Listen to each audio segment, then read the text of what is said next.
gravar.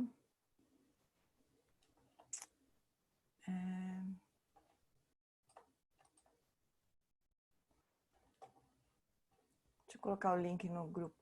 Amores, todo mundo aqui tá no grupo de WhatsApp que eu inventei aqui? Não, Débora? Eu também não tô, não. Ó, eu vou Tô colocar o sim. link. Ó, vou colocar o link do grupo de WhatsApp aqui no chat. Aí vocês entram, porque eu não vou mais conseguir. Não tô conseguindo mais enviar muito e-mail para grupo muito grande, sabe?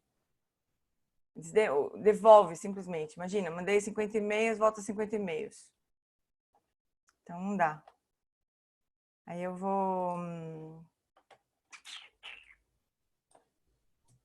Eu vou montar esse grupo. Quer dizer, esse grupo já existia, na verdade, né? A gente só tá botando as pessoas para dentro.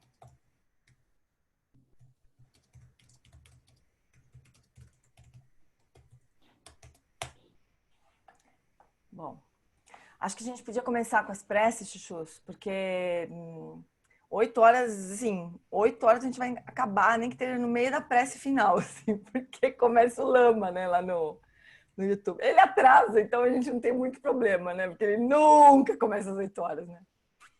Então ele atrasa um pouquinho, mas a gente, sei lá, vai que baixa um alô assim nele, né, ele começa às 8 horas, assim, aí a gente perde, né.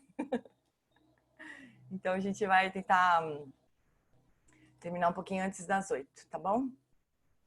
Então vou fechar o celular, o microfone de todo mundo. E a gente faz as preces, então. Vou compartilhar, tentar compartilhar as telas, né? Então vamos lá. Então assim, vamos fazer a prece já sentindo a presença do lama na nossa frente, né? O lama que fala mais perto do teu coração, assim, e representado por Guru Rinpoche. Então a gente imagina que quando a gente faz a prece das 7 linhas, chove bênçãos em nós, em todos os seres, como uma chuva de amor, de paz, de tranquilidade, de cura, né? Então a gente já se transporta para essa terra pura de Guru Rinpoche, assim, né? Então, vamos lá, uma vez em português, 2 vezes em tibetano. Rum. Na fronteira noroeste do país de origem, no coração de pólen de uma flor de lótus, você obteve o mais excelente e maravilhoso Cid. Renomado como aquele que nasceu do lótus, você está cercado por um vasto séquito de daquines. Enquanto pratico seguindo seus passos, rogo que se aproxime para conceder suas bênçãos. Ó Guru Pema, conceda-me os Cids. Hum Ojen Uji Nubjan Sam Vema Gesar Dompola Yatsen Chogin Yotrunye Vema June Shesudra Kodu Kadru Mampekor Jeji Jesuda Gruchi Jinji Lapche Jekso Sa Guru Pema Sidi Hum Hum Ajen Uji Nubjan Sang Pema Gesar Dompola Yatsen Chogin Odrubnye Pema June Shesuda Gordo Kadro Mampekor Jeji Jesu Darduchi Jinji Lapche Shekso So Guru Pema Sidi Hum. No Buda, no Dharma e na excelente Assembleia da Sangha, até que alcance a iluminação, neles eu tomo refúgio. Através da minha prática das 6 perfeições, possam todos os seres sencientes alcançar o estado búdico. Sanje Chodam Sochi Chonama Janchu Bardu Dagni Kyapsuchi Nagi Jinso Jipe Sonamchi Drula Penchi Sanje Drupasu Sanje Chodan Sochi Chonama Janchu Badu Dagni Japsuchi Dagi Jinso Jipe Sonamchi Drola Pente Sanjay Druparso.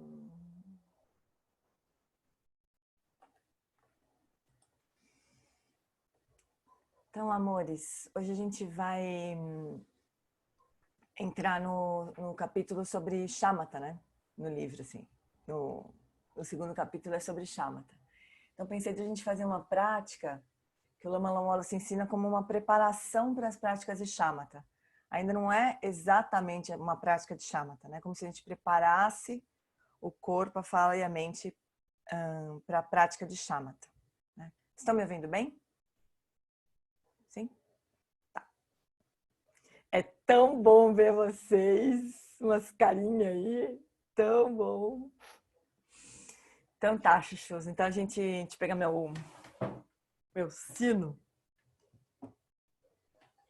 Não sei por que eu não deixo meu sino mais perto, porque eu faço esse movimento 40 vezes, assim, todo dia esqueço o sino mais um pouco longe.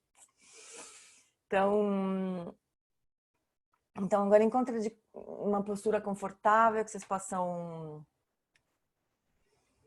ficar confortáveis, assim, sem nenhum incômodo de corpo. Pode ser deitado, na posição de Shavasana, na postura de Shavasana, né? Com as costas no chão. Se quiser apoiar as plantas dos pés, né? Flexionar os joelhos para apoiar melhor a lombar no chão. Pode ser, né?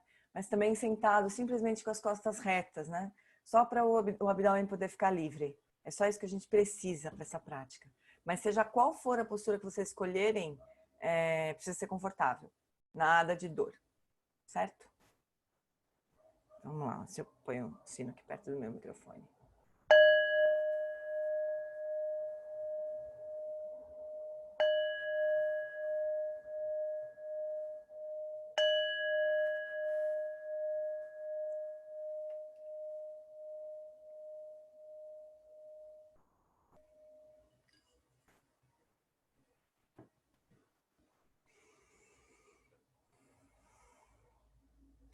Então, todas as práticas, nós começamos trazendo uma intenção para essa prática.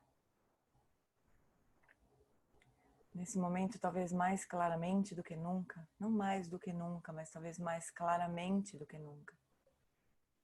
Nós realmente estamos precisando encontrar um lugar interno de tranquilidade, o nosso refúgio interno. Um lugar mais próximo da nossa natureza verdadeira. Então, coloque essa intenção para essa prática. Que a gente possa acessar e se familiarizar cada vez mais com esse estado.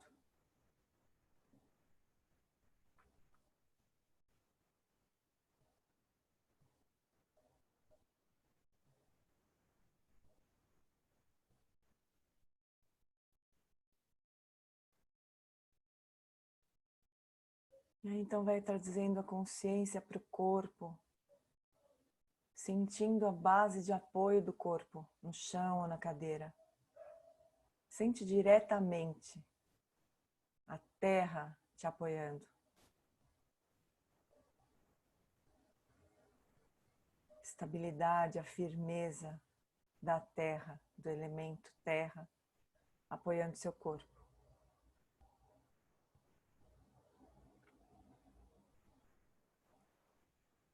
Então, a partir dessa base, deixa a consciência preencher o corpo como um perfume preenchendo uma sala. Deixa a consciência permear todo o seu corpo. E ela leva consigo uma qualidade de cuidado, de amorosidade. E vai relaxando, dissolvendo todas as tensões, toda a rigidez do corpo. Relaxa completamente os músculos do rosto. Relaxa a garganta. Relaxa os ombros. Sente como se o ossinho do centro do peito, osso externo, pudesse se elevar lá para o teto, lá para trás se você estiver deitado. Para você poder manter uma postura bem reta. E para o abdômen como poder ficar livre. Para você poder relaxar completamente os músculos do abdômen.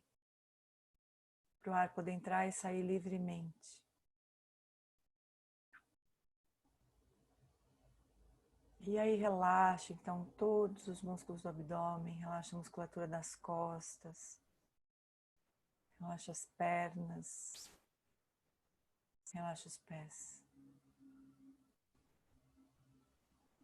E ao mesmo tempo, mantenha uma postura interna, mental, de vigilância. Como se o corpo estivesse pronto para se erguer, para se levantar, a qualquer momento. Mas você escolhe relaxar.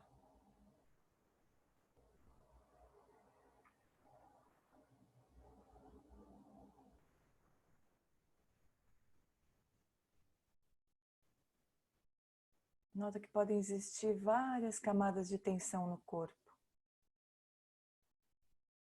Então dá esse tempo para o corpo relaxar, para você notar todas as tensões no corpo e soltar.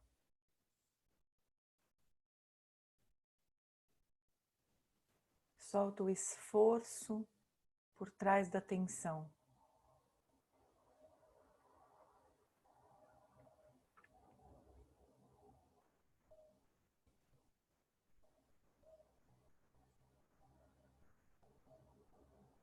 E se o corpo estiver confortável, relaxado, aí é fácil não se mover.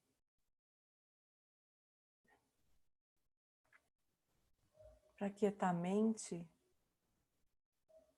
o corpo imóvel vai ajudar bastante.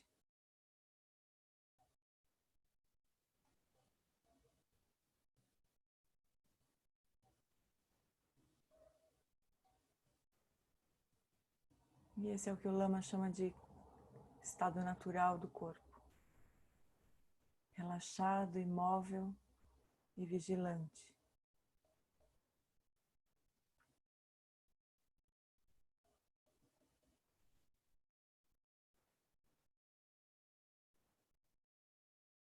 E agora a gente passa para a fala. Essa fala interna, para os impulsos. Para esse hábito de comentar todas as experiências. Externamente, é fácil manter a fala em silêncio. Mas internamente é mais difícil um pouquinho.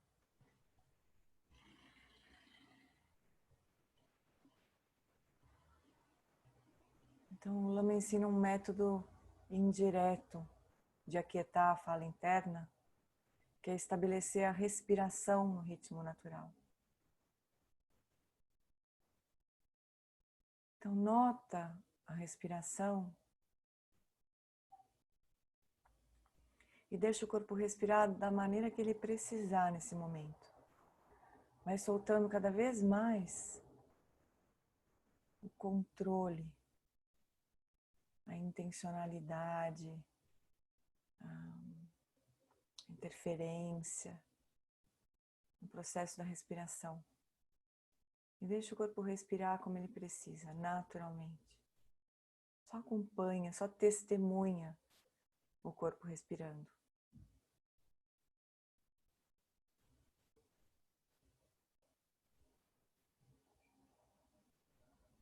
Relaxa durante todo o tempo.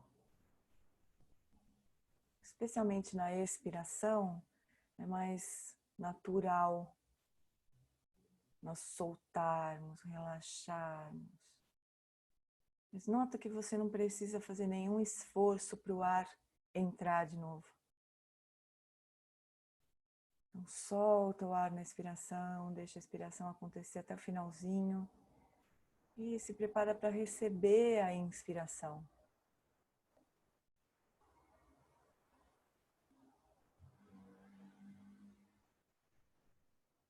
Continua relaxando o esforço também com relação à respiração.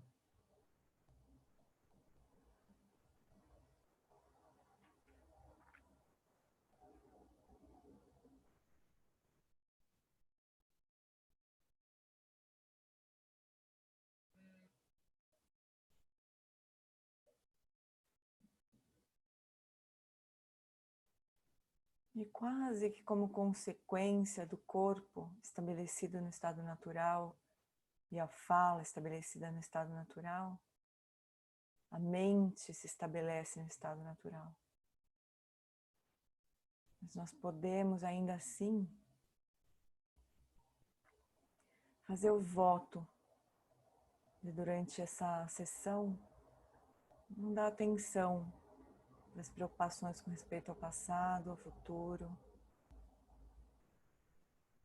de deixar a mente aberta, solta, relaxada, no momento presente.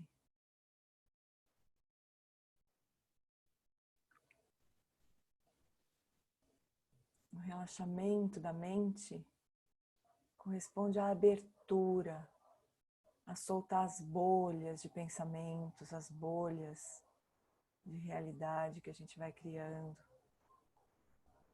de não dar sequência a nenhuma história, nenhum discurso da mente.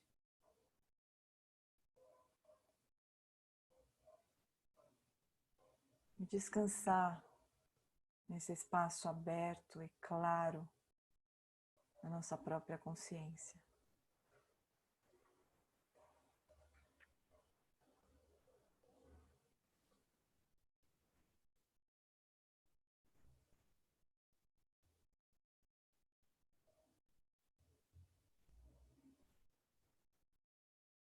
Então, por uns instantes, descansa nesses estados naturais de corpo, de fala e de mente.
Então, amores, essa prática, o Lama diz que ela é uma prática inicial e uma prática final, né? Então é como se fosse uma base para a gente poder fazer qualquer outra prática, né? Então primeiro a gente aquieta o corpo, daí a gente aquieta a fala ou a energia, né? De impulso de fazer coisas, de controlar, de comentar, né? Descansa tudo isso descansar. E aí, por fim, deixa a mente tranquila, aberta, né? Sem se envolver com nenhum tipo de conteúdo, né? Nem discursivo, nem emocional, nem imagem, nem história, né? Deixa a mente aberta como espaço, assim. Então, essa é a prática inicial. A partir daí, a gente pode, bom, agora então, vamos desenvolver a estabilidade da atenção. Ou vamos enfatizar mais ainda o relaxamento. Ou vamos então fazer uma prática de shamatha com foco na mente. Sei lá, qualquer, ou então uma prática de cultivo da compaixão, né? Qualquer prática. Então, é como se ela fosse uma base. Mas, no final do caminho, supor que a gente atingiu shamatha, né? Que a gente realizou vipassana, que a gente reconheceu ripa, né? Vai ser esse nosso estado, vai ser um estado natural de corpo, de fala e de mente, né? Então é como se ele fosse a base, mas depois lá no fim a gente vai reconhecer que era o próprio resultado, né? O resultado era uma própria base, assim, o próprio lugar de onde a gente partiu, né? Então o Lama fala que é a prática inicial e final. Daí o estado natural de corpo, aumentar um pouco o som. Então, deixa eu ver. Não tem como aumentar. O único jeito seria eu, não sei, botar mais assim. Mas dá pra ficar, já sei, vou botar no nariz, ou prender esse negócio no nariz aqui pra baixo. Dá, amores, não sei como fazer isso. Ó, será que é que eu tinha feito, Será que assim fica melhor? Assim fica melhor? Ou não? Fica? Ah, não! Esse microfone não serve pra nada. Raios. Então tá bom, então vai assim mesmo. Então, beleza. Então, ó, só pra gente guardar, assim, né? E gravando, assim, porque é muito importante quando a gente estiver fazendo uma prática sozinho, qualquer prática. Pensa assim, essa é uma base. A gente, quando sentar na almofada para fazer qualquer coisa, a gente deveria se lembrar de estabelecer corpo, fala e mente em estados naturais. Bom que a gente se lembre, então, né? Então, o estado natural de corpo, a gente primeiro vai trazer a consciência para o corpo. Primeiro, o que a gente vai fazer? Vai relaxar. Vai procurar soltar todas as tensões, né? Aí a gente vai vendo que tem umas tensões assim que a gente nem nunca nota. Tipo uma careta que a gente pode estar fazendo. A gente tá tão acostumado com a careta que a gente nem nota. Mas aí, relaxa o rosto. Aí desmancha tudo aquilo, assim, né? Como se estivesse desmanchando todas as feições, né? Daí, então, relaxa, vai soltando todas as camadas, as várias camadas de tensão. Aí, então a gente vai deixando o corpo relaxado, né? Aí, se o corpo tiver... A gente podia falar assim, bom, agora fica quieto, né? Mas não funciona esse tipo de comando, né? Então, se a gente se lembrar que se o corpo estiver confortável, né? A gente encontrou uma postura confortável, relaxou, para que eu vou me mexer, né? Então, fico quieta, fico o corpo imóvel, naturalmente, sem muita disciplina, naturalmente. Melhor que seja naturalmente, né?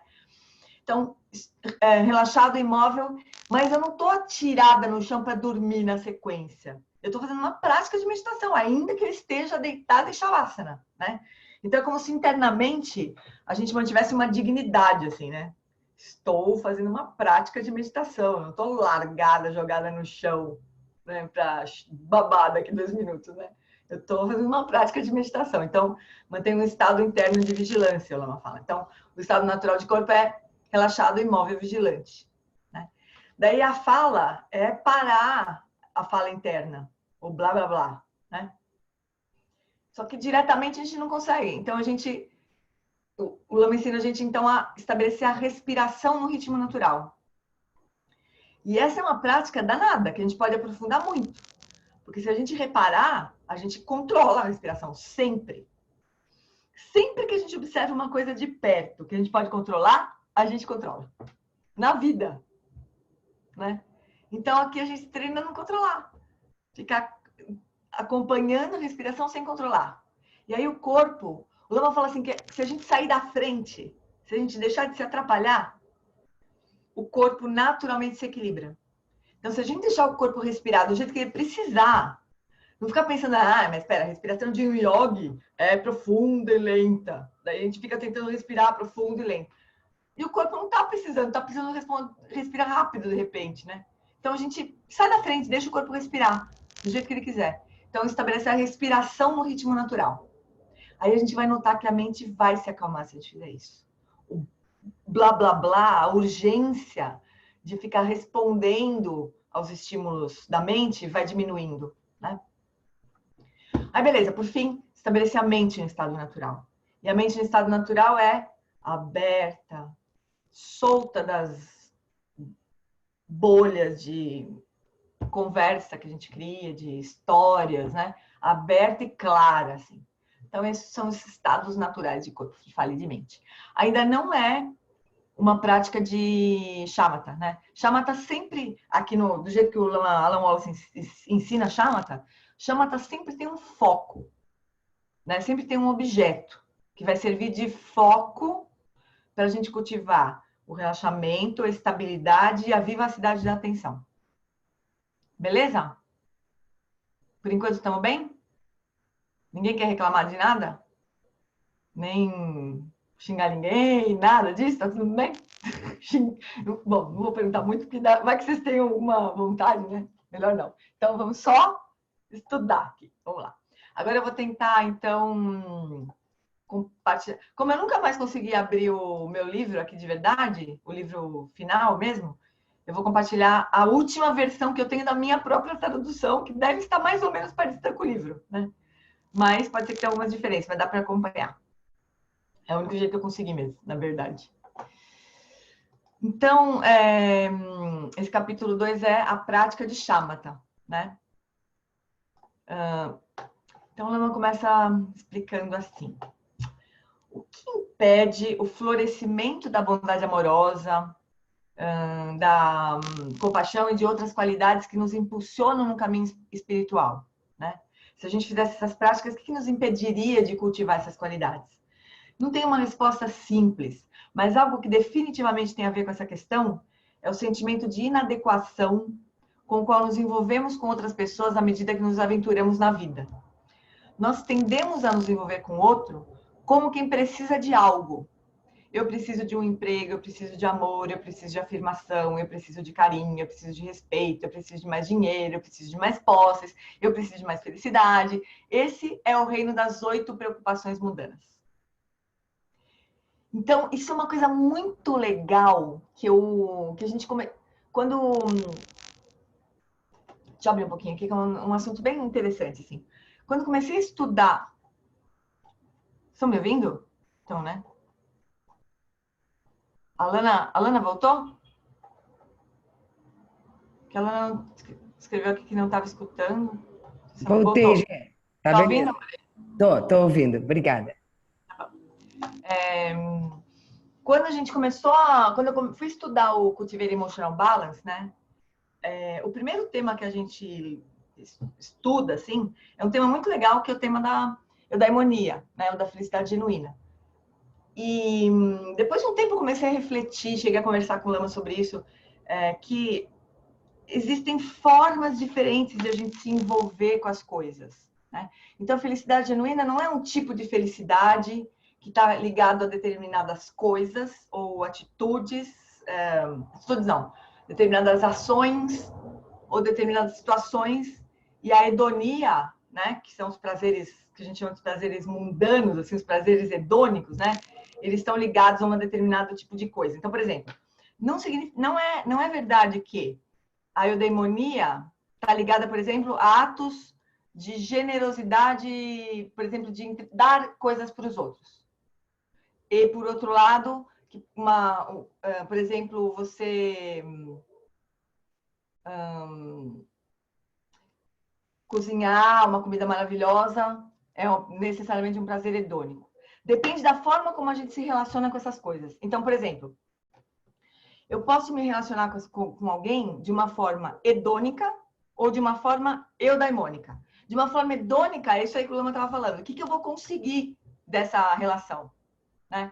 E daí eu começo a escolher, eu só vou me relacionar com pessoas que me dão esse tipo de coisa. Ou não precisa nem ser uma coisa tão importante assim, pode ser um prazer simplesmente.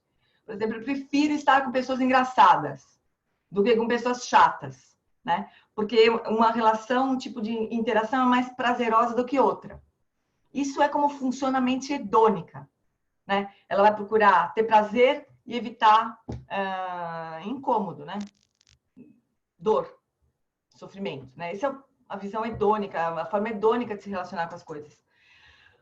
A forma eudaimônica é assim, eu vou me relacionar com alguém e eu vou estar pronta para oferecer o que eu tenho de melhor de mim mesma para essa pessoa, em qualquer circunstância, né? Então se eu cozinhar bem, fizer uma comida deliciosa, eu posso ter prazer em oferecer isso para os outros, né? Essa é uma forma eudaimônica de se relacionar com a comida, por exemplo, né? Então, depende muito da forma como você chega na relação. Então, isso é uma coisa super legal de a gente observar na gente mesmo, assim. De onde, em que lugar que a gente está? A gente está falando, se relacionando com as pessoas de um lugar de carência, de que precisa de alguma coisa? Ou de interesse, daí a gente começa a classificar as pessoas que atendem ou não a esses interesses? Ou a gente entra nas situações como quem quer oferecer alguma coisa, né? Portanto, de uma forma eudaimônica, né?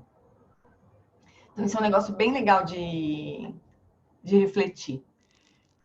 Então, um pouco disso que o Lama está falando, né? Quando a gente começa a querer cultivar o caminho do Dharma, a melhor coisa que a gente pode fazer é manter o caminho livre das 8 preocupações mundanas, né? De querer ser feliz e não querer ser infeliz. E tudo parece muito maluco, assim, falando, mas é óbvio que eu prefiro ser feliz do que infeliz. Todo mundo prefere ser feliz do que infeliz, né? Mas esse não pode ser o critério para a gente se mover na vida, né? Por exemplo, agora, nessa situação que a gente está, a gente pode desenvolver uma aversão à situação, né? Ai, que horror! Que coisa mais horrorosa que é esse Covid-19. Tá tudo muito horrível. Eu quero que isso passe logo. Eu não aguento mais ficar em casa. Eu não aguento mais ficar longe dos meus sobrinhos. Eu posso ficar gerando esse tipo de aversão a uma situação que não é confortável, né? Para ninguém. E que certamente muitas pessoas estão sofrendo muito, e muitas pessoas vão morrer, tem muita dor envolvida nessa situação, com certeza, né? Mas no caminho do Dharma, a gente traz tudo para o caminho. Qualquer situação, né? Qualquer adversidade, a gente traz para o caminho.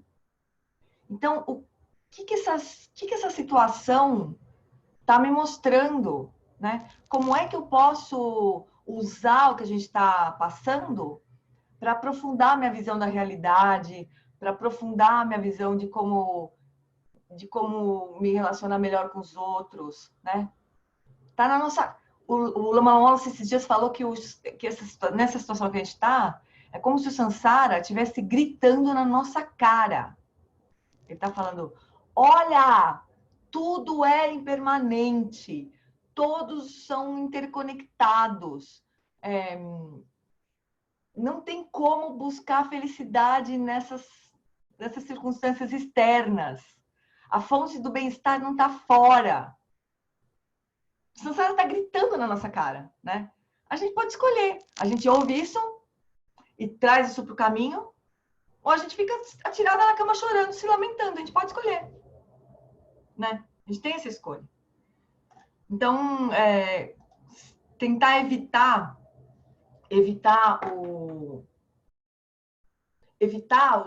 o sofrimento, né? Não querer ser infeliz, tem esse sentido, né?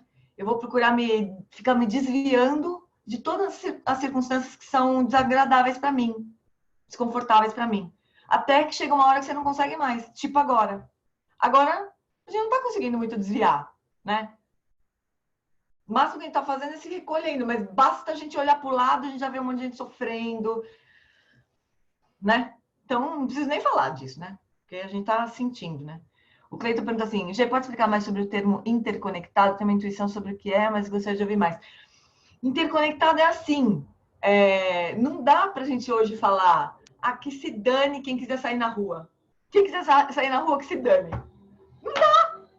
Se uma pessoa decide sair na rua, né? Uma pessoa, um grupo de pessoas decide sair na rua, eles vão causar sofrimento para toda a comunidade. Por exemplo, esse é um exemplo raro, grosseiro de interconexão, né? Mas não tem como fazer isso.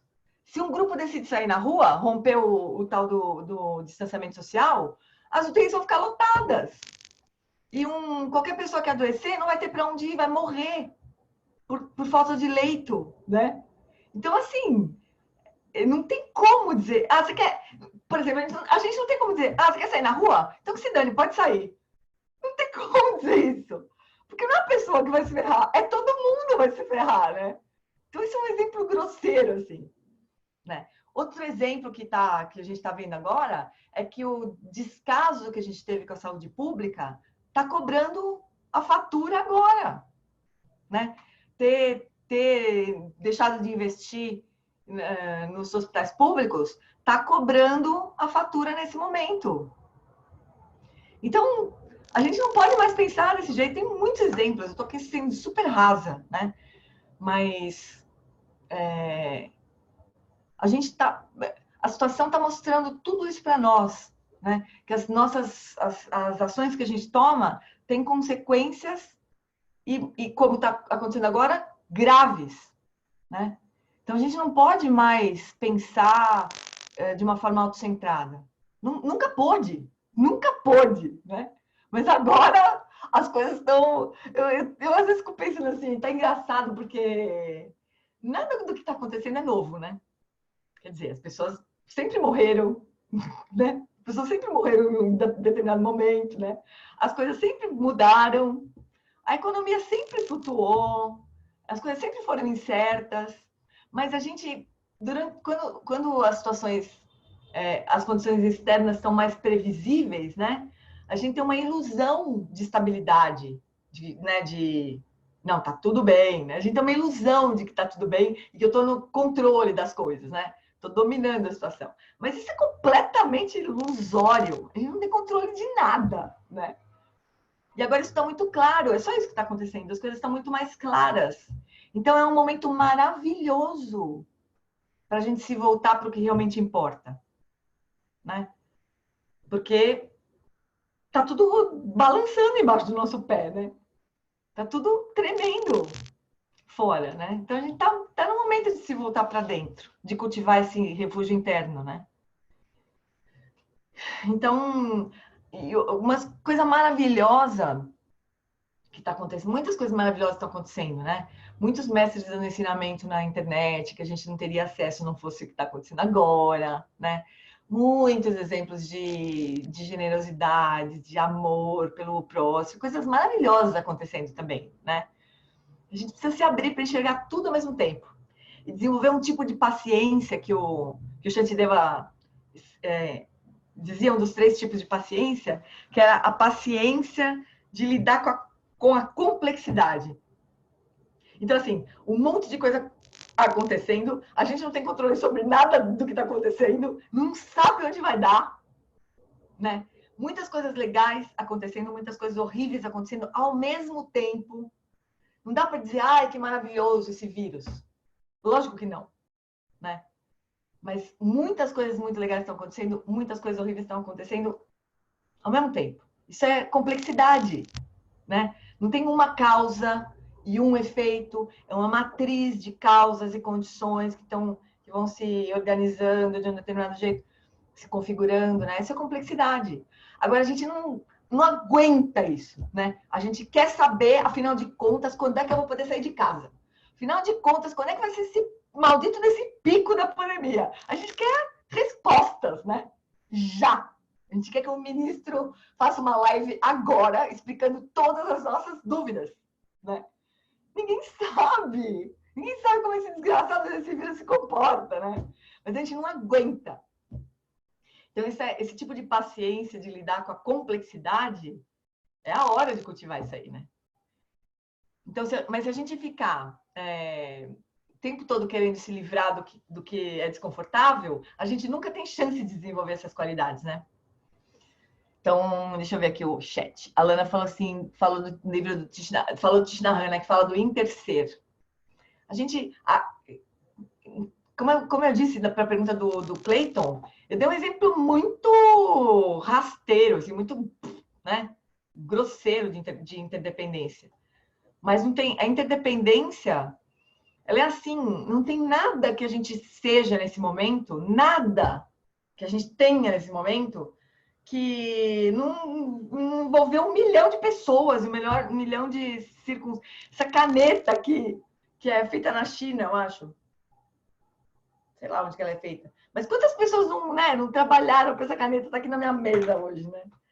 Então, assim, é muito completamente interconectado. Não dá nem para explicar muito, né? A Lívia falou assim, gosto muito do livro dele, Nada a Fazer, Não Ir a Lugar Algum, lugar nenhum, do Thich Nhat Hanh, né?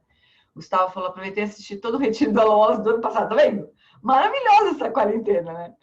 A Lívia falou, fiquei muito triste de conversar com a minha mãe, ela não tá seguindo o isolamento, me falou para ver a minha avó, inclusive, tá difícil de abrir mão do controle.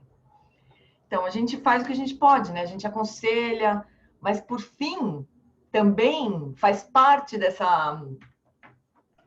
de cultivar essa paciência, né? Que é entender que o outro tem poder sobre a vida deles, né? A gente não pode obrigar ninguém a fazer nada.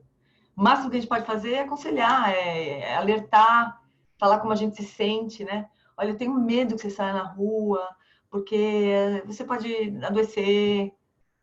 Mas a pessoa, por fim, tem liberdade de fazer o que ela quer, né? É assim. Darcy falou, problemas é o que realmente importa, muda de pessoa para pessoa, da importância da educação ser fundada em valores, de forma que os adultos do futuro saibam o que realmente importa. Exatamente. Mas essas situações, elas podem mostrar o que realmente importa, né? Mesmo para nós, que nos consideramos praticantes. Né?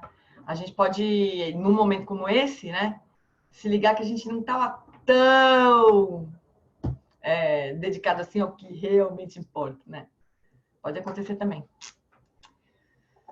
Mas é isso, né? Tudo isso por causa do assunto das 8 preocupações mundanas, né? Então, a gente, na prática, a gente deveria não deixar que a nossa prática seja contaminada pelas 8 preocupações mundanas, né? Então, por exemplo, trazer qualquer diversidade para o caminho, né? Procurando evitar esse desejo de ser feliz, de não ser infeliz, de ganhar, de querer ganhar, não querer perder, de ser famoso ou de ser desconhecido, como é que fala? De ter fama ou ser desconhecido, não ter fama, vai. Ignorado. Ignorado, obrigada, Elton. De ser respeitado, né? Não gostar de ser ignorado. Então, essas coisas, elas não importam, né? Então, a gente precisaria ver onde é que elas se manifestam na nossa vida, né? E colocar bodhicitta no lugar de tudo isso.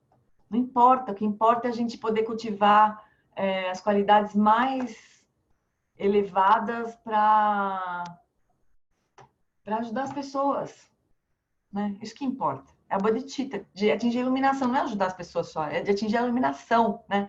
O Lama Santen tem falado muito disso, assim, que a gente tem que se agarrar na bodhicitta e sair por aí, né? Livre das preocupações mundanas, né? Mas é muito danado isso. Isso é uma coisa para a gente refletir, porque a gente fala assim, 8 preocupações mundanas, né? Eu não quero ser famosa, né? Mas nota como que funciona isso. Então, vamos pensar. As 8 preocupações mundanas. Se eu esquecer como que tá na Sadhana, vocês me ajudam aí. O Wellington me ajuda. Então, primeiro, é não gostar de ser feliz, não gostar de ser infeliz, né? Então, a gente já deu um exemplo aqui, né? Se a gente ficar só xingando o Covid, né? Porque, ai, que situação horrorosa, a gente pode perder a chance de aprender com ela, né? De ter mais compreensão da natureza da realidade, de ter mais compreensão da necessidade de a gente se apoiar uns aos outros, né? Então, trazer as adversidades para o caminho. Tem a ver com esse primeiro parzinho aí, vamos dizer, né? Mas a gente pode refletir na nossa vida como é que isso funciona, né? Quando a gente tem uma dor, por exemplo, né? Sei lá, quando a gente tem uma dor, a gente pensa só na nossa dor ou a gente enxerga as pessoas que estão em volta da gente, que estão procurando nos ajudar? Eu sempre lembro da minha avó quando ela estava bem doente, assim, bem doente, no final da vida dela. Ela tinha que tomar um remédio e tinha um horário, né, um antibiótico. Daí tinha horário e tal. Aí ela ela tava muito doente, né? Mas ela, sei lá, 3 da manhã tinha que levantar para dar remédio para ela. E eu lembro que eu acordava ela para tomar, né, acordei uma vez para dar remédio para ela. E ela falou: Nossa, filha, que horas são? Eu falei: São 3 e pouco da manhã, avó. Ai, você tá acordada essa hora? Não conseguia nem respirar, né? Tava tomando remédio para uma pneumonia desgraçada que ela tava tendo. E ela tava preocupada porque eu tava acordada de noite, né? De madrugada para dar remédio para ela. Então, como é que a gente se comporta quando a gente está se sentindo mal, né? A gente se fecha no nosso autocentramento, ai, coitado de mim, ou a gente se abre para enxergar o outro, ou a gente se lembra que tem outras pessoas que estão passando pela mesma coisa que a gente. Enfim, o que a gente faz com as experiências ruins da nossa vida? A gente prefere jogar fora e tentar ir se esquivando na vida, ou a gente aproveita aquilo para compreender a nossa natureza compartilhada, nossa natureza frágil, vulnerável, né? O que a gente faz com isso? Então, a gente precisaria ver na nossa vida como é que essas oito preocupações elas se manifestam, né? Na nossa mente, assim, bem dentro da gente mesmo, que a gente nem conta para ninguém. Ou, eventualmente, a gente nem escuta direito, né?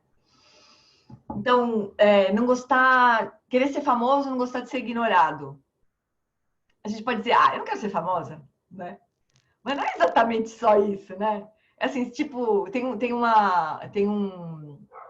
nos 8 versos, né? Tem um dos versos que mais incomoda as pessoas, que é: quando eu estiver na companhia de outras pessoas, vou aprender a pensar em minha pessoa como a mais insignificante dentre elas. A gente treme quando escuta esse verso aí. Como assim a mais insignificante, né? A gente não quer ser insignificante. A gente quer ser notado, né?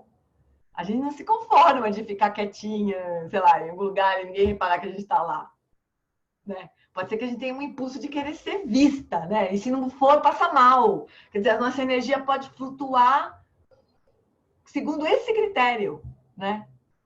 Tipo, a gente brincava em retiro, né? Por exemplo, o Lama nem olhou para mim, né? Ele nem falou comigo, sei lá, a gente viaja muito nessas coisas. E a gente pode passar mal com isso, né? Isso pode contaminar a nossa prática, contaminar a nossa visão, né? Atrapalhar o nosso caminho, né? Gostar de ganhar e não gostar de perder. Ganhar o quê, né? Ganhar pra quê? No Sansara? A gente quer ganhar alguma coisa no Sansara? Nesse joguinho de brinquedo aqui, de casinha? É isso que a gente quer ganhar, né? A gente quer mesmo jogar para ganhar? Né? Para o outro perder? O que a gente quer? Tem sentido isso? Alguém ganhar, outro perder? Né? Não tem sentido isso, né? Mas como é que isso se manifesta na nossa vida? De muitos jeitos, gente. A gente não é capaz de ter completa abertura, assim, né? Para entregar o jogo para o outro, para entregar a vitória para o outro, né? E aceitar a derrota, como diz nos 8 versos. Qual mais? Não gostar de ser ignorado, não gostar de perder, não gostar de ser feliz? Qual mais, Eliton? Qual que é o último? Faltou elogio e crítica. Elogio e crítica. Boa. Quem que falou? Márcio? Quem falou? Daniel. Daniel. Falta elogio e crítica. Gostar de ser elogiado, né? Tem a ver com não gostar de ser ignorado, a história do respeito. Eu nem vejo muita diferença. Mas ser elogiado, assim, de ser colocado acima dos outros, né? Ter uma posição elevada, mais elevada que os outros, assim. Então, assim, a gente pode refletir, né, na nossa vida sobre isso. É muito interessante. Enquanto isso não leva para lugar nenhum, realmente, né? A gente não tem nenhum ganho de verdade com isso, né? Mas vamos lá. Acho que essa prática formal é a chave, que a prática formal é a chave para entrar na estabilidade, para notarmos de onde vêm as necessidades, aquelas que não falamos para ninguém, exatamente. É aquela que a gente não fala para ninguém, sabe? O que eu estava dizendo, né? Às vezes a gente não fala para ninguém, nem para nós mesmos, a gente nem se escuta falando isso, né? Essas necessidades que ficam lá no fundo da nossa mente, né? A gente nem nota. A gente vai sendo empurrado pelas costas, assim, mas a gente nunca olha para trás para ver quem que está empurrando. E às vezes sempre é uma desses dharmas mundanos aí, né? Então, realmente a gente precisa de prática para poder escutar isso, né? Então, eu preciso de mais felicidade. Esse é o reino das 8 preocupações mundanas. Mas não há nada de errado em precisar de algo. Mas um sentimento de inadequação e incompletude não é propício para um coração de bondade amorosa, né? A gente sente que falta alguma coisa que a gente precisa conseguir dos outros. A mente que alcança as outras pessoas, o ambiente, para buscar o que parece faltar, é uma mente que ignora os seus próprios recursos para a paz e a felicidade. Bonito isso. O Tenzin Wanga também fala que a gente parece sempre celular buscando rede, né? Ele fala que a gente está sempre assim, meio que buscando rede, né? A gente nunca tem a sensação de que está tudo bem, eu tenho tudo que eu preciso. Vem em mim, pode vir que eu estou bem, né? A gente nunca pensa assim. A gente está sempre igual o celular buscando rede, né? É muito legal essa imagem também. Então, quando a prática de shamatha é alinhada em um contexto apropriado, é possível reconhecer... Darcy fala assim, que gostaria de ouvir os psicólogos do desenvolvimento explicando as preocupações mundanas que são parte inerente do desenvolvimento dos indivíduos ou se essas características podem ser evitadas a partir da educação e treinamento. Eu não sei também, Darcy, mas o que eu já ouvi dizer, uma coisa que eu ouvi da Jetsuma, que talvez tenha a ver com essa sua pergunta, que assim, porque os psicólogos eles tratam de fortalecer o ego, né? A terapia, inicialmente, especialmente, né? De fortalecer o ego, fortalecer a pessoa no mundo, né? De ajudar a pessoa a se impor e tudo mais. A Tenzin Palmo, ela fala que a gente precisa de um ego forte para depois a gente poder abandonar esse mesmo ego, né? De um ego saudável, ela fala. Então, se a gente tiver sempre essa sensação de carência, né? Vai ser difícil a gente soltar esse ego, porque a gente vai ter sempre a sensação de que tá perdendo, né? Então, o Lama Santen também fala que se você fizer alguém alguém dá alguma coisa para o outro, que ele não queira, né? Que não é verdadeiramente um ato de generosidade, você tá arrastando essa pessoa para o inferno na mesma hora. Ela dá e fica muito brava de ter dado, né? Sente que foi roubada, não é que ela deu, ela foi roubada. Vai imediatamente para o reino dos infernos, né? Então, eu acho que tem um equilíbrio aí, sabe? A gente precisa mesmo de uma certa estabilidade. O Lama Nolas também fala disso, fala de uma estabilidade existencial para se aprofundar no caminho. Mas isso idealmente, né? Idealmente, porque a gente vai chegar no Dharma cheio de problema, né? Cheio de buraco. E daí a gente vai meio que consertando o buraco, meio que avançando, e assim a gente vai, né? Mas certamente o caminho é muito mais difícil para quando a gente não tem um mínimo de estruturação, né, de um ego, assim. Eu acho... E a Tenzin Palmo, ela dá um exemplo, ela fala de um jeito super bonitinho, ela fala que se a gente tem uma feridinha no braço, você já deve ter ouvido contar essa história, né? Se a gente tem uma feridinha no braço, todo mundo bate naquela feridinha, não é assim?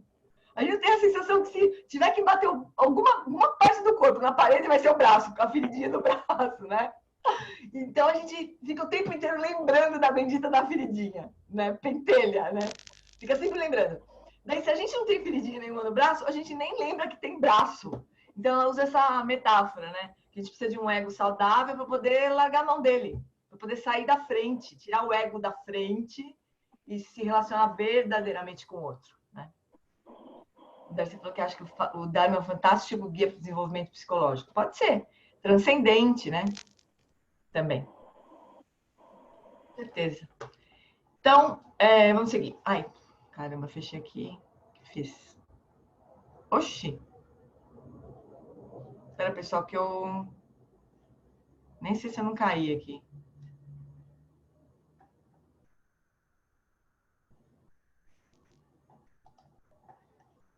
Será que eu caí? Não, aparentemente você não caiu, não, gente. Não caí, tô aqui. Tô traumatizada. Tô traumatizada. Tô expulsa aquele semana passada. Justo na prática de lua cheia. Que horror. Falta de mérito desgraçada, meu. Bom, quando a prática de shamatha é alinhada em um contexto apropriado, é possível reconhecer, por meio de algo tão simples como a respiração, que nas nossas próprias mentes há um caminho para a serenidade e para a paz. É só a gente deixar a poeira baixar, né? É só a gente ter a paciência de dar o tempo para a poeira baixar. E aí a gente descobre esse lugar, né? E dessa paz mental, essa sensação de tranquilidade, de contentamento, estando simplesmente presente com algo tão francamente desinteressante quanto a respiração, surge felicidade e satisfação. A gente sente isso, a gente experimenta isso na prática, né? De vez em quando, assim. A gente tá meio atrapalhado, daí para um pouquinho assim e fala: que delícia! Né? Dá até uma alegria, assim, né? Ai, a respiração, que maravilha! Alguma coisa simples para observar, né? O ar entrando, saindo, entrando. Tem nenhuma surpresa, não tem nada demais acontecendo, só a respiração, né? Então isso já dá uma alegria. Diz o Lama, né, que no caminho de Chama, tá lá na frente, no fim, a gente vai experimentar uma bem-aventurança, que eu não tenho nem ideia do que seja essa palavra, né? Não tenho nem ideia, desconfio que é uma coisa maravilhosa, mas eu não tenho a menor ideia do que seja a bem-aventurança, né? Mas é uma das recompensas, assim, de chegar até o final do caminho de Chama. Bom, e dessa paz mental, essa sensação de tranquilidade e contentamento, estamos simplesmente presente com algo tão francamente desinteressante quanto a respiração, surge felicidade e satisfação. A satisfação vem de uma fonte muito simples. Uma mente que não está sendo espancada até a morte por aflições, desejos, hostilidade e aversão. É dramático, né? Nós normalmente não nos damos conta dessa chance. Sendo dotados de consciência neste universo, somos como uma pessoa sentada em uma colina, em uma pequena cabana, que tenta ganhar a vida, sem saber que 15 centímetros abaixo do chão de terra de sua cabana há um tesouro, uma veia de ouro que se estende mais e mais. Já está lá. Não temos motivos para nos sentirmos pobres. Nós temos todos os recursos que precisamos. Por que que a gente não escuta os mestres falando isso para nós? Me digam, por que que a gente não escuta isso, né? Por que que a gente fica buscando, sei lá, de outro jeito, essa experiência, né, de paz completa? Inferno. Então, descubra isso. Não acredite apenas, mas descubra isso empiricamente. Podemos fazer brotar uma sensação de serenidade, de bem-estar, apenas estando presentes. Saiba que isso está disponível. Isso não quer dizer que não queremos ter um cônjuge, um emprego, um carro. Mas nós conseguimos lançar uma luz diferente sobre tudo isso. É como pegar o planeta inteiro e fazê-lo girar ao contrário, em um eixo diferente. Nada cai do planeta, mas há uma grande acomodação quando reconhecemos por nós mesmos que trazemos enormes recursos para todas as situações da vida. Trazemos algo para oferecer e não apenas carência. Não é bonito isso? Oh, raios, viu? Não sei por que a gente não escuta. Chama tem um terreno imensamente fértil para desenvolver isso. É muito útil para o cultivo da bondade amorosa e da compaixão e para aprender a tocar o mundo com leveza. Não conseguimos imaginar a possibilidade de tocar o mundo com leveza sem ter reconhecido os nossos próprios recursos. Um exemplo é uma história verdadeira de um dos meus professores que faleceu recentemente, o maravilhoso Lama Tara Rinpoche. De novo, um exemplo é uma história verdadeira de um dos meus professores que faleceu recentemente, o maravilhoso Lama Tara Rinpoche. Ele era abade do Colégio Tântrico em Assam, no norte da Índia, onde alguns dos monges eram meditantes formidáveis. Um, em particular, havia deixado o monastério e morava em uma pequena cabana na selva, onde havia muitas cobras. Tara Rinpoche estava bem preocupado com seu aluno e, por isso, reuniu algumas mudas de uma planta conhecida por repelir cobras e disse-lhe para plantá-las no chão ao redor da cabana. O monge respondeu: "É muito gentil de sua parte, mas eu realmente não preciso delas. As cobras e eu estamos nos dando muito bem. Há uma vivendo debaixo da minha cama e uma atrás da porta." Ele sabia, claro, que os humanos não são presas naturais das cobras. E a única coisa que elas sentem em relação a nós é medo. Mas esse homem não estava com medo e, por isso, não despertou a agressão das cobras. Nem as cobras despertaram a agressão nele. Eles eram apenas vizinhos e ele sentiu que não havia razão para espantá-las. Ele simplesmente observava onde pisava. Isso é tocar o mundo com leveza, literalmente. Não é linda essa história? Então, isso talvez seja um exemplo de interdependência, né? Compreender essa possibilidade, né? Voltando para o ponto do Clayton lá. Mas não sei por que nós, né, os seres humanos, nós achamos que o planeta é nosso, né? E que tudo é recurso. O Lama Santen fala sempre isso. Como é que a gente pode chamar bicho de recurso de... Como que ele fala? Chama água de recurso hídrico. Ou chamar as plantas, as florestas de recursos naturais, né? Como é que a gente pode... A gente transforma tudo em recursos. Pessoas de recursos humanos, né? Recursos humanos. Olha que doideira, né? A gente, como se tudo tivesse aí a nosso serviço. Né? Como se... Então é lindo, gente, ouvir o Krenak. Não sei se vocês conhecem, Ailton Krenak. Ele tá dando várias lives na internet, né? No Lugar, ele fez uma live no Lugar. Ele fez live na Intercept. Foi nos Caminho do Meio já, com Lama Santen, né? Ele é maravilhoso, assim. E ele é impressionante ouvir a visão dessas tradições nativas, né? É uma outra visão de mundo, assim, né? Que chega a se indignar com a arrogância nossa, né? Então, realmente a gente não compreende essa noção de interdependência. A gente realmente não compreende. A gente realmente acha que o mundo está aí para nos salvar. E agora a gente está vendo, eu não sei se vocês notaram, com certeza. Quem mora em São Paulo, na cidade de São Paulo, notou o céu como tá, lindo, né? A gente está com o céu na cidade de São Paulo que só se vê no interior. Só se via no interior. Quer dizer, nós estamos atrapalhando a vida do planeta. Não é o planeta que vai acabar, nós é que vamos acabar, não é o planeta. O planeta passando uns anos aí sem a humanidade, vai se recuperar rapidinho, assim. Rápido. A gente que vai se dar mal, né? Mas a gente não acha, a gente acha que o planeta vai acabar. A gente é muito maluco, Deus me livre. A gente é muito doido, né? Muito sem noção. É importante a gente ouvir outras vozes, né? Eu sempre me lembrava, me tremia, assim, quando o Lama falava que a economia, a ordem econômica nem sempre existiu, né? E a única ordem que a gente entende, que a gente conhece, né? Como é que assim que a ordem econômica nem sempre foi assim, né? É muito legal ouvir essas visões, assim. A ideia central da prática de shamatha é tornar sua mente útil.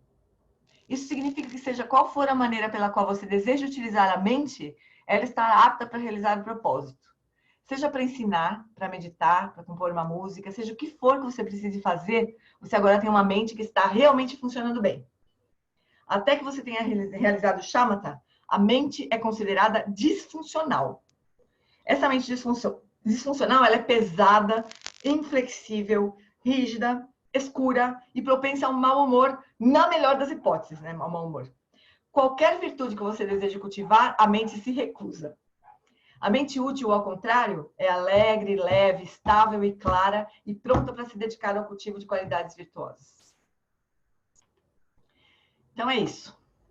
A gente tem essa escolha para fazer, né? Aí o que sempre aparece nos retiros, especialmente nos retiros do Alan Wallace, né? Fala assim, bom, mas então o que eu preciso fazer então, né? Já entendi que minha mente é como dizia o Lama, como diz o próprio Lama Wallace, minha mente é um esgoto a céu aberto, né? Mas então o que eu preciso fazer? Eu preciso entrar em retiro, isolado, lá no meio dos Himalaias, lá, para poder me recuperar? Né? Recentemente ele tem dito que não precisa. Acho que ele está vendo a angústia das pessoas, né? Ele tem dito que não, assim, que uma prática de verdade, assim, uma prática séria, de 3 horas por dia, com uma forma de vida, um meio de vida que não seja tão atrapalhado, né? Que é possível, assim, que a gente atinja a shamatha, né? Ou pelo menos tenha um grau de bem-estar mental, né? Uma saúde mental melhor, né? Tudo bem, amores? Vocês não vão falar nada? Vou ficar falando aqui até as 8 horas? Esse é o plano de vocês? Fala, Marcinho, como é que você tá, meu amor? Eita, te fechei, peraí. Vai. Caminhando, né? Caminhando. Seguindo, né? Tamo junto, viu, amor? A gente vai dedicar os méritos dessa prática pro seu tio e para vocês, para sua família. Obrigado. Obrigado, de verdade. Então, vamos seguir aqui um pouquinho, vai. Vocês não querem conversar comigo. Então, começando a meditar. Abandone as criações da imaginação e deixe a mente conceitual descansar. Nós vamos ler, é uma instrução de prática, né? Da semana que vem a gente vai fazer essa prática aqui. Mas vamos ler porque é legal ler as instruções também. Então, abandone as criações da imaginação e deixe a mente conceitual descansar. Essa é um tipo de opção que a gente não acha que tem, né? Abandonar as criações da imaginação. A gente nem acha que é imaginação. A gente acha que o que está acontecendo na nossa mente de verdade, né? A gente nem acha que é imaginação. A gente acha que o que acontece na nossa mente é super sério de verdade. Mas aí tem essa instrução inicial. Abandone as criações da imaginação. E deixe a mente conceitual descansar. Né? A mente conceitual, ela é tanto a mente que cria histórias, quanto a mente que classifica coisas, né? Quanto a mente que se engaja com os objetos, a mente que discrimina as coisas, né? A Luciana falou assim, uma vez eu vi que se você está meditando com áudio ou com som, você não está de fato meditando. É verdade isso? Absolutamente não. Porque nos retiros com o Lama Long Wallace, a gente passa quase o tempo todo fazendo prática com áudio, ouvindo a instrução dele, né? Então, a instrução mesmo é que a gente escute a instrução, execute a instrução na prática, experimente o resultado daquela instrução. E quando a gente introjetar ou se apropriar da instrução, a gente, do áudio, né? A gente se abandone o áudio e vire seu próprio instrutor, assim. O que a gente, na verdade, está fazendo é que a gente está dividindo a nossa atenção, isso é verdade, entre a instrução e a prática, né? E colocar aquela instrução em prática, vamos dizer assim. Mas é super necessário para a gente aprender a meditar, né? Isso é coisa de Zen, de prática de Zen, essa afirmação aí, né? Porque no Zen é isso. O Zen, a estratégia do Zen é silêncio. Agora, pode ser que tem pessoas que passem muito tempo fazendo nada no silêncio, né? Viajando no silêncio. E demorem muito tempo para encontrar um caminho por dentro do silêncio. E aí as instruções, elas vão nos ajudando, apontando os caminhos para a gente, né? Geralmente o Alan Wallace dá várias instruções numa mesma prática pela nossa distração. Também. Exatamente. Tem esse propósito também, porque às vezes a gente está... A gente vê, né, os áudios do Alan Wallace, né? Ele às vezes dá a mesma instrução várias vezes, de formas diferentes. Porque toda vez que ele começa a dar uma instrução, a gente percebe que tinha se distraído. A gente já tinha perdido. Aí vem a base... é mesmo, tô praticando. Então, aí segue. Né? Então, no início é super útil. Depois, com o tempo, a gente larga. Quando a gente aprende a prática, né? Escolhe a prática que vai ser a sua prática de verdade, aquela que mais você sente que está avançando, você não precisa mais do áudio, né? A Lana falou assim, ele até sugere que a gente grave com a própria voz. Exatamente, no retiro último ele falou isso. Que ele sugeria que a gente gravasse os áudios das práticas que ele deu no retiro com a nossa própria voz. Que fica daí mais fácil até de a gente depois se guiar, né? Mentalmente mesmo. A gente já se acostumou com a gente mesmo dando instrução para a gente mesmo, né? Mas é super útil, sim, seguir áudios, né? Sem se apegar neles, né? Que também acontece. Mas a gente procura soltar depois os áudios, né?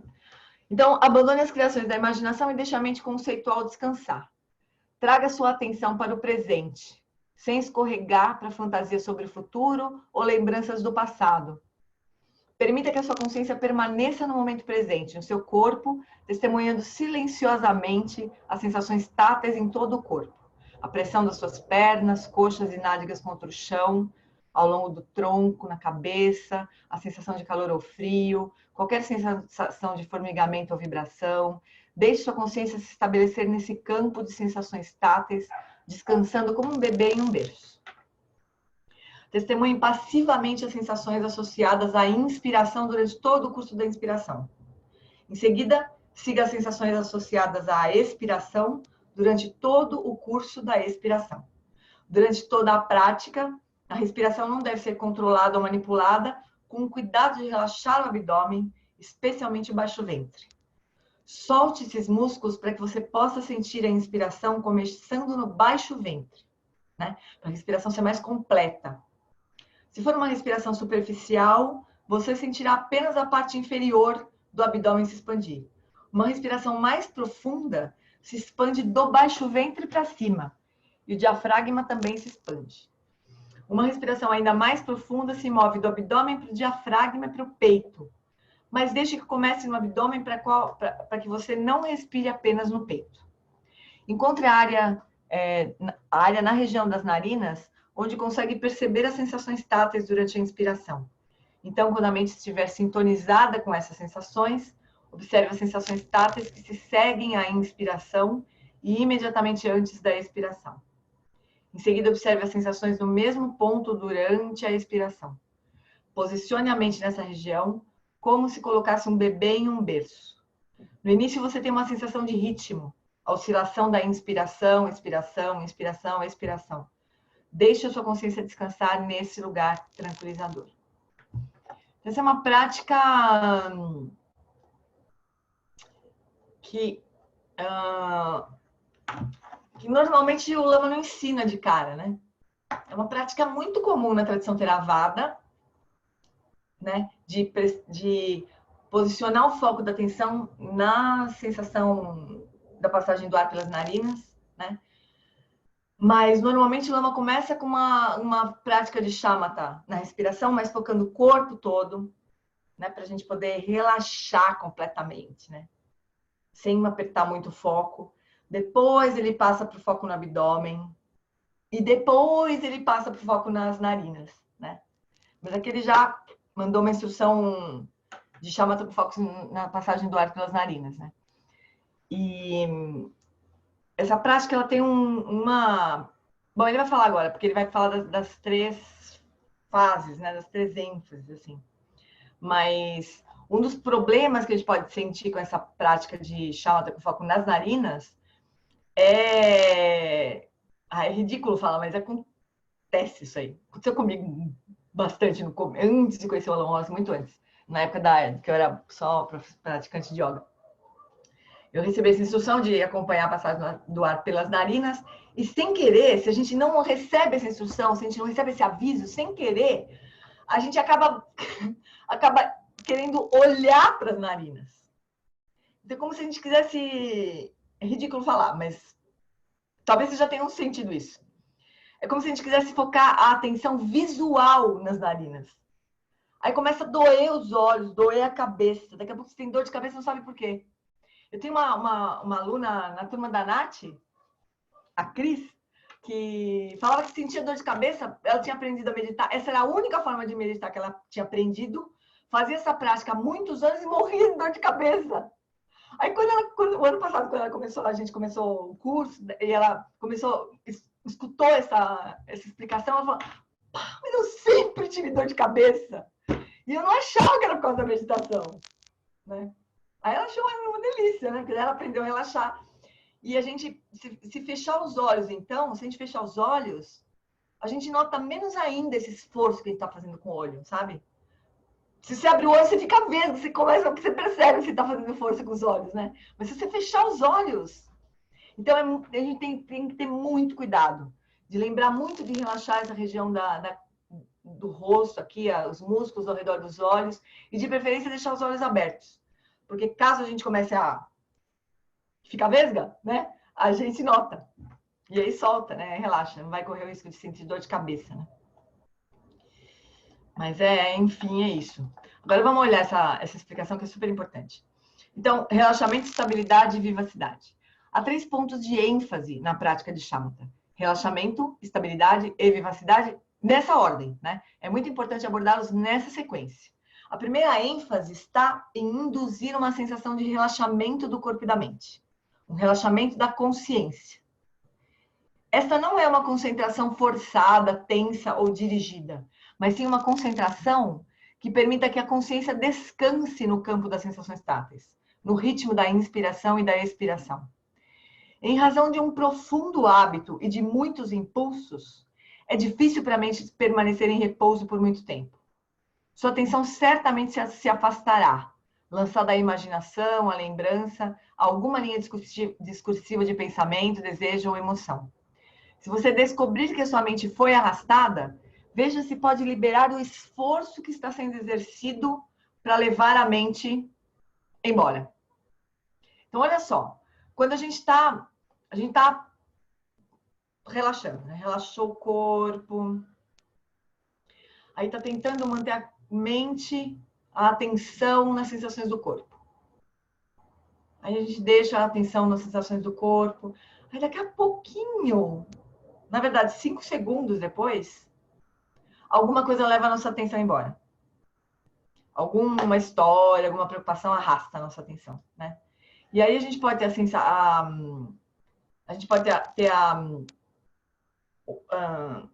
intuitivamente a gente pode achar que a gente vai precisar trazer a atenção de volta, né? Na força, assim, como se a gente quisesse fazer um esforço para trazer a atenção de volta. E é exatamente o contrário, porque é justamente uma falta de relaxamento que possibilitou a distração, né? Então, o antídoto para a distração é relaxar. E a gente, eu não sei, eu demorei muito tempo, desde que eu aprendi a meditar até encontrar com a Alan Wallace e receber essa instrução, foi um tempão fazendo isso. Traz de volta, traz de volta. Daí, quando a gente recebe entende isso, né, que o processo de distração envolve uma tensão, e que daí para evitar isso, ou para consertar isso, o ponto é relaxar, faz todo sentido, mas não é o que a gente intuitivamente pensa, né? E não é o que a gente normalmente também recebe de instrução. Então, nada como ter um bom professor, né, de meditação, para dar instrução direito, né? Eu vou deixar para responder a sua pergunta depois, Cleiton. Vamos seguir aqui, depois a gente conversa sobre isso, quando chegar em mente. Então, se você descobrir que a sua mente foi arrastada, veja se pode liberar o esforço que está sendo exercido para levar a mente embora. Especialmente na expiração. Tente liberar esse esforço, como se soltasse um suspiro de alívio. É como que profilático, assim. Toda a expiração você solta, mesmo que não tenha agarrado nada. Já solta de uma vez, já profilaticamente você já solta, né? Cada vez que você expira. Então, solta, solta, solta. Deixe de lado todas as construções mentais e deixe a sua consciência, mais uma vez, descansar nas sensações táteis naturais. E não nas sensações táteis naturais e não construídas que surgem a cada momento. Então, a gente não vai trazer a atenção para a imagem que a gente tem do nosso corpo, né? A gente vai trazer a atenção para as sensações diretas do corpo, que é muito diferente, né?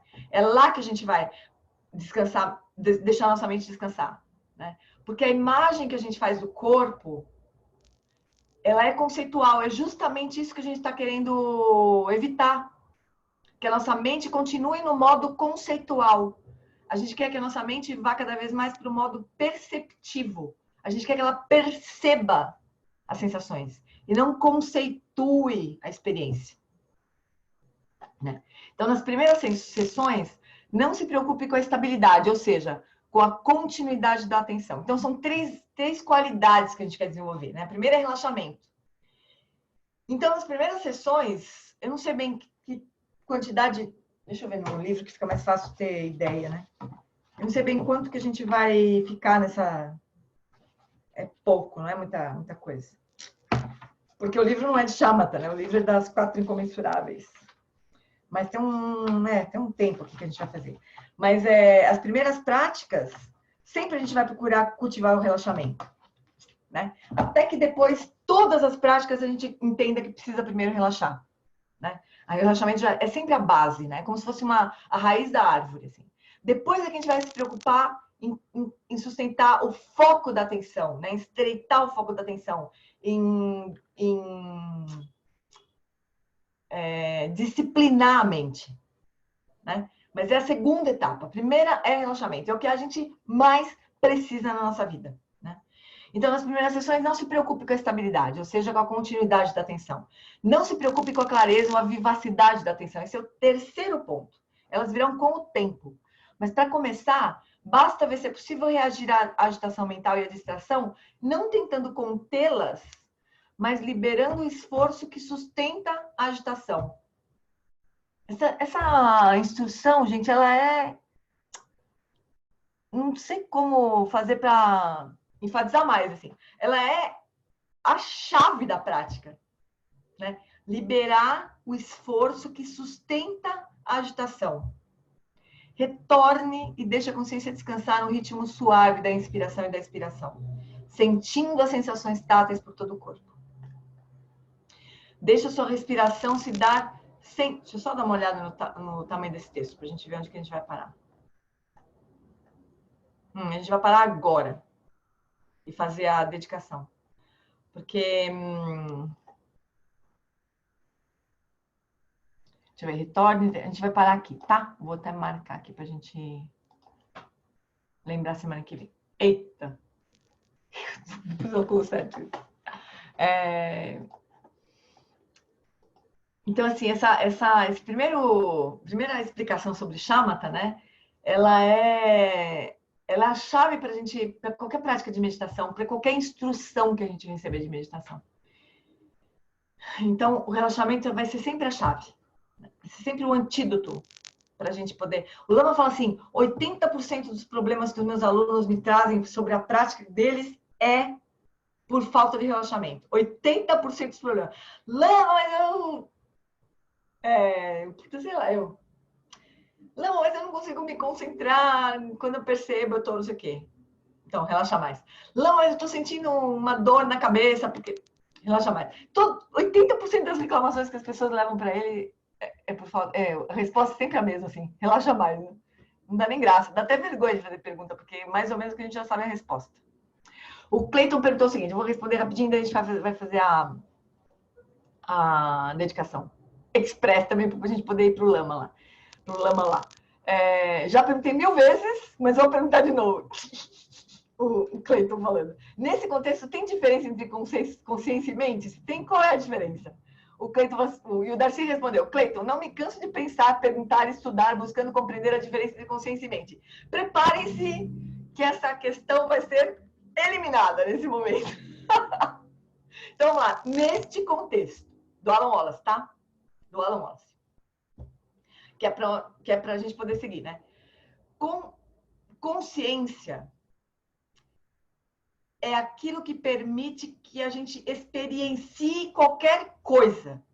Então, é porque eu tenho consciência que eu posso enxergar a minha garrafa de água, que vai nos levar à iluminação. Brincadeira. É porque eu estou consciente que eu consigo escutar as coisas. É porque eu estou consciente que eu consigo sentir meu corpo. É porque eu estou consciente que eu consigo observar os eventos dentro da minha mente. Né? A consciência é como se fosse uma luz que ilumina e apreende e reconhece a experiência. Isso é a consciência. Mente é o 6º domínio de experiência que a gente tem.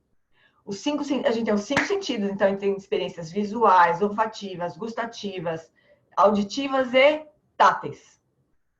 Mas é lógico que a gente percebe outras coisas na nossa vida. A gente percebe os pensamentos que surgem na mente, as emoções, os impulsos, os discursos e blá, blá, blá, as dúvidas, que não estão em nenhum dos 5 sentidos físicos. Estão na mente. Então, a mente é um domínio.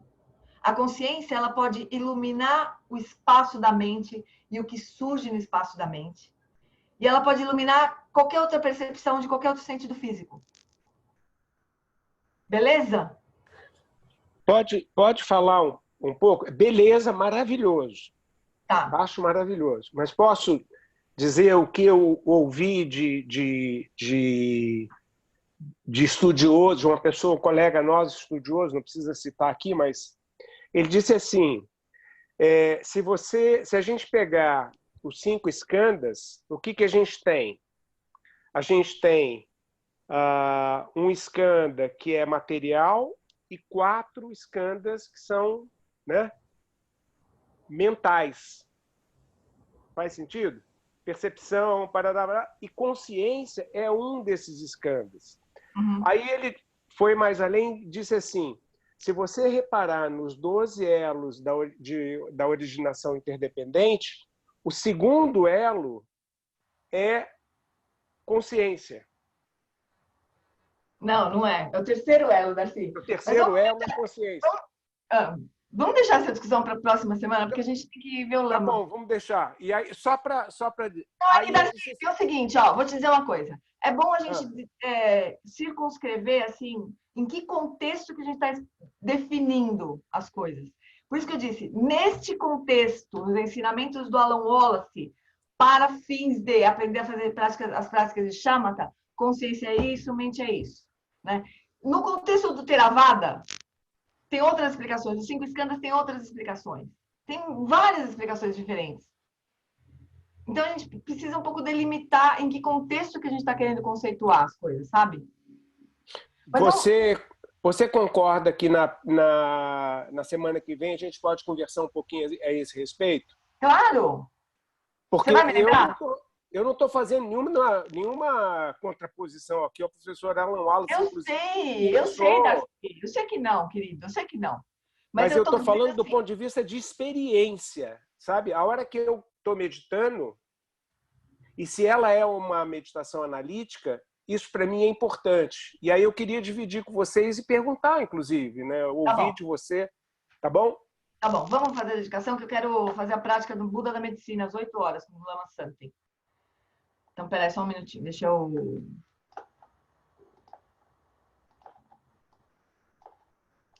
Deixa eu colocar um... Eu queria pedir uma coisa, amores, hoje. Hoje a gente teve uma... claro que a gente sempre dedica os méritos da nossa prática para todos os seres, né? Obviamente. Mas eu queria pedir para a gente dedicar os méritos da nossa prática para o tio do Márcio, que está aqui fazendo prática com a gente, para o Márcio, para a família dele, que hoje faleceu, né? Então, a gente queria pedir para vocês guardarem no coração o Márcio, a família do Márcio, o tio do Márcio, que passou por essa experiência, passaram por essa experiência hoje. A gente dedica para todos os seres, especialmente para o Marcinho e para a família dele, e para o tio. Que os méritos desse encontro se expandam e toquem a todos. Que o Mestre Universal da Paz e da Compaixão, Sua Santidade Dalai Lama, juntamente com todos os mestres de todas as tradições que veem com esta mensagem, tenham longa vida. Que todos estejam a salvo de gerar pensamentos negativos, obstáculo mais destrutivo. Que esses pensamentos nunca surjam em nossa mente. E que todos os seres também estejam livres de pensamentos negativos. Ao longo de minhas muitas vidas e até este momento, todas as virtudes que tenho alcançado, inclusive os méritos gerados por esta prática, e todas a que vier a conseguir, ofereço para o bem-estar dos seres sencientes. Possam a doença, a guerra, a fome e o sofrimento diminuir para todos os seres, enquanto sua sabedoria e compaixão aumentam nesta e em vidas futuras. Possa eu claramente perceber todas as experiências como sendo tão insubstanciais quanto o tecido do sonho durante a noite, e imediatamente despertar para perceber a manifestação de sabedoria pura no surgir de cada fenômeno. Possa eu rapidamente alcançar a iluminação para trabalhar sem cessar pela liberação de todos os seres, Budas e Bodhisattvas em conjunto.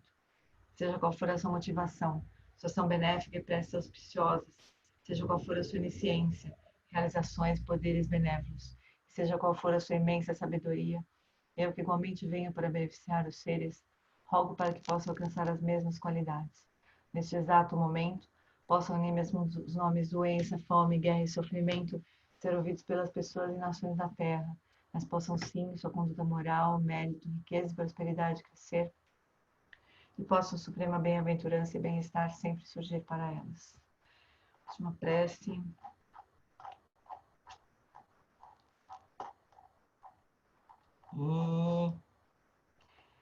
Que a grande tradição da Bhakti-Rakshita, do mestre Padmasambhava e do rei Trisodeusen possa florescer e permear os 3 reinos. Que a presença das 3 joias nunca se separe do fluxo mental dos seres, assegurando assim um sublime bem-estar através dos 3 tempos. Quem lopcho sun rin luche zangin sa sun cha par pendro ju sun não adami drau sun Beleza.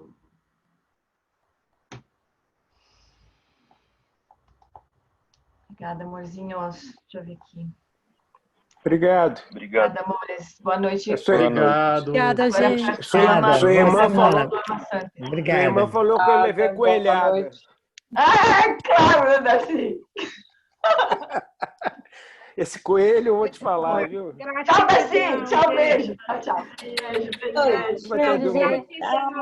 Beijo. Ô, tô com saudade, Tchau. seu Picareta. Abração, Márcio. Abração forte aí. Ô, Flavinho, Abração, Rangel. Marcinho. Oi, oi.